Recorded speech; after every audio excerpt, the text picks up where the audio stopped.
The search for seasonal cheer amid the winter worries is on. But as the Christmas market season begins, the Chancellor has the small matter of an autumn statement. And he told Sky News there will be absolutely no presents. We do have to do some tax rises, do some spending cuts, if we're going to show that we're a country that pays our way. And we're now in a situation where the world has changed very dramatically over the last year.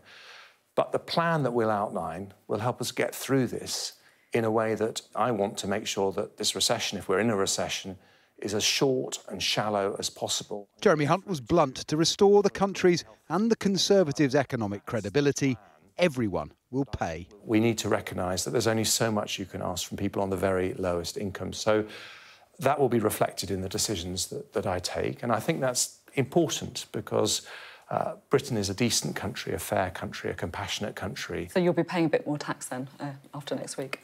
Well, we're all going to be paying a bit more tax, I'm afraid, Sophie. The Chancellor is understood to be targeting tax rises and spending cuts worth between £50 and £60 billion. Tax thresholds, the level above which tax is paid, will be frozen, meaning more people will pay more tax as wages rise. And energy support could be reduced by as much as £600 per household. In a real economy facing recession and 10% inflation, consumers and businesses are already feeling the chill. Probably the average spend is probably down, so that certainly reflects on people being more careful.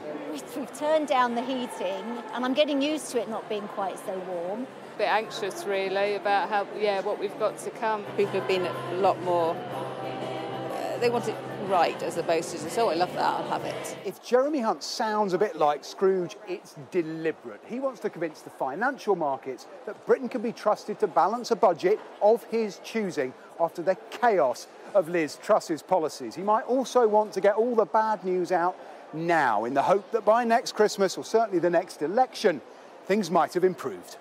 Labour hope by then the job of economic recovery falls to them and urge the Chancellor to target big business. There are fair choices that the Chancellor could be making this week rather than just putting all of that burden on ordinary working people who are already struggling with the highest inflation that any of us have experienced for 40 years and now risk more of their money going in taxes rather than having it for the weekly food shop, the higher mortgage payments.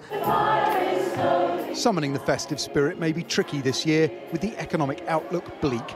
Bad tidings, cold comfort and precious little joy. Paul Kelso, Sky News.